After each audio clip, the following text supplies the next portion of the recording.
এসবই লীলা মাত্র দেবর্ষী। কখনো সাগর কন্যা সিংহজা, কখনো মহর্ষি ভৃগুর কন্যা ভার্গবী।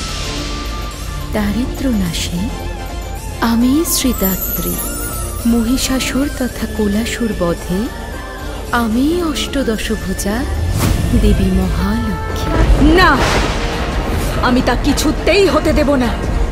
আমি দেবী অলক্ষ্মী, ওর জ্যেষ্ঠা। সমস্ত অগ্রাধিকার আমার থাকবে। এই যাত্রায় আমি ওকে কিছুতেই জিততে দেব না, কিছুতেই না।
এ তো দেখছি শ্রী বিষ্ণুর সুদর্শন চক্র।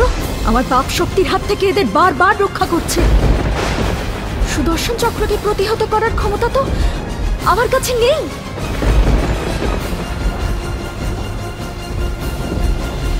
আমাকে অন্য কোনো উপায় ভাবতে হবে।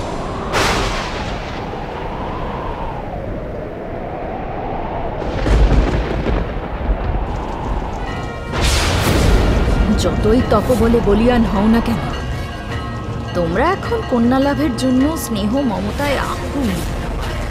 সুদর্শন তোমাদের যতই রক্ষা করুক, দেবী লক্ষ্মীর ডাক তোমরা কেমন করে উপেক্ষা করো সেটাই একবার দেখি।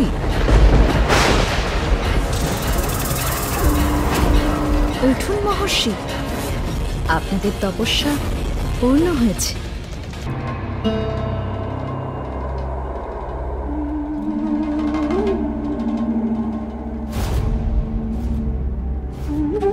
প্রণাম দেবী লক্ষ্মী। প্রণাম দেবী লক্ষ্মী।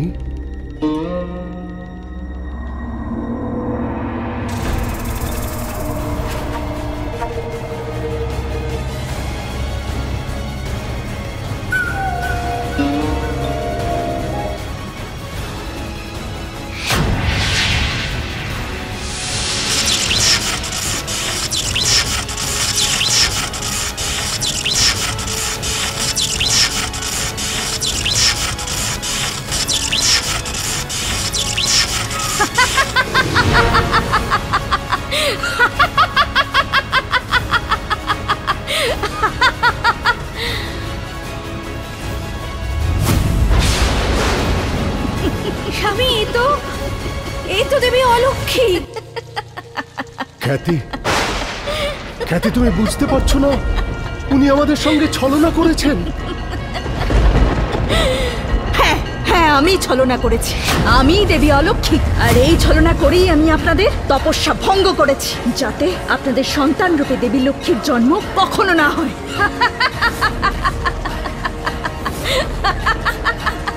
এ আপনি কি করলেন দেবী? আমাদের কঠোর তপস্যা যে জগতের কল্যাণের উদ্দেশ্যে।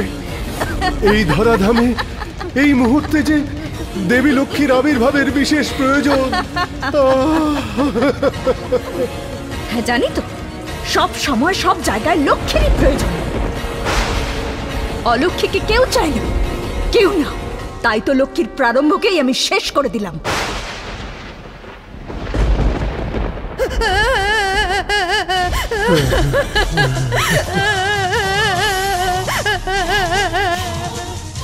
এখন চতুর্দিকেই শুধু দেবী অলক্ষ্মীর জয়গান হবে, দেবী অলক্ষ্মীর।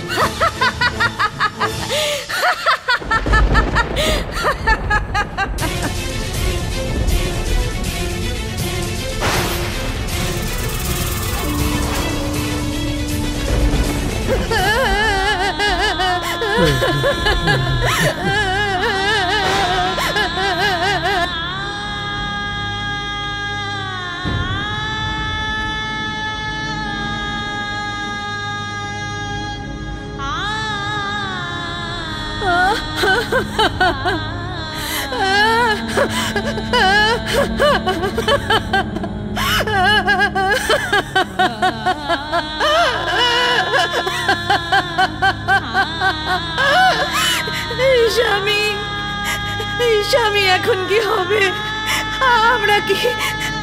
আমরা কি মা লক্ষ্মী কি সন্তান রূপে ধারণ করতে পারবো না?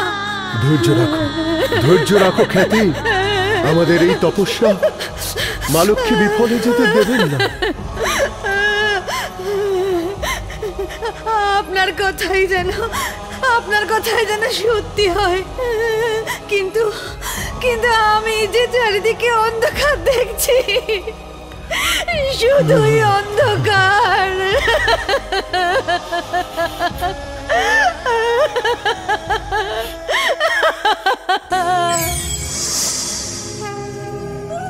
ওঠো মা, আমি এসেছি।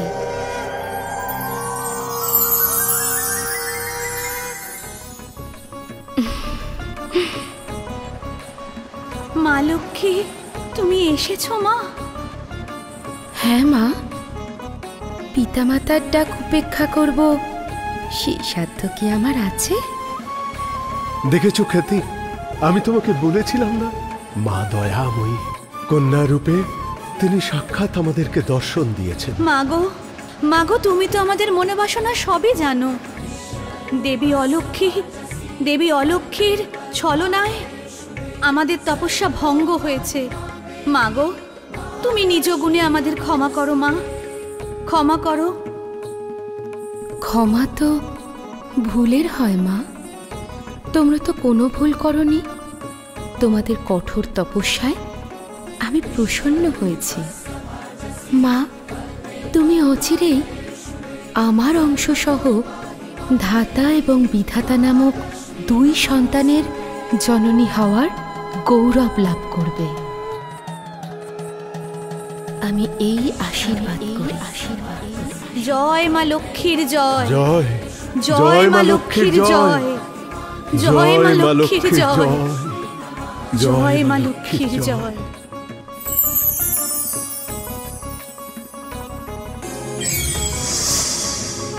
দেবী লক্ষ্মীর আশীর্বাদে ঋষি ভৃগু এবং খ্যাতি দেবীর ঘর আলো করে জন্ম হল 3 সন্তানের। ধাতা ও বিধাতার সাথে ভার্গবী রূপে জন্ম নিলেন স্বয়ং দেবী লক্ষ্মী।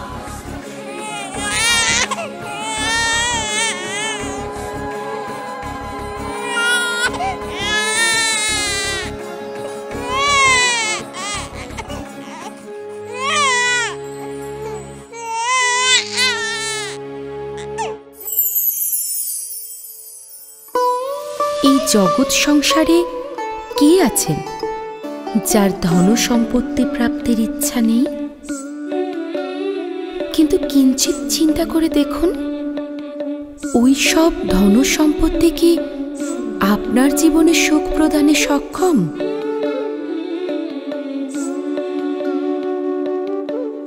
আপনার চারপাশে এমন কি কেউ আছেন যিনি অতি ধন সম্পত্তির অধিকারী হওয়া সত্ত্বেও সুখ ও শান্তির থেকে রয়েছেন বহু দূরে? আবার এমন কি কেউ নেই যিনি জীর্ণ পর্ণকুটিরে থাকা সত্ত্বেও অতি আনন্দের সহিত জীবনযাপন করছেন? সুতরাং অতি ধন সম্পত্তি আপনাকে সুখ প্রদানে সক্ষম নয়। অপ্রয়োজনীয় সম্পত্তি এবং অপচয় আপনার চিত্তকে চঞ্চল করে তোলে, আর এই চাঞ্চল্যই হয় সুখহীনতার কারণ। সুতরাং সম্পত্তি ধারণ করুন ততটুকুই যতটুকু আপনার প্রয়োজন। ভার্গবী, পুত্রী ভার্গবী। কিন্তু কিভাবে তার দর্শন পাবো পিতা? কঠোর তপস্যার দ্বারা আশ্রম নিকটস্থ সমুদ্রের তলদেশ তপস্যার উপযুক্ত জায়গা। যা মা, তপস্যায় বিলীন হয়ে তাকে পাদপদ্মে সঁপে দে।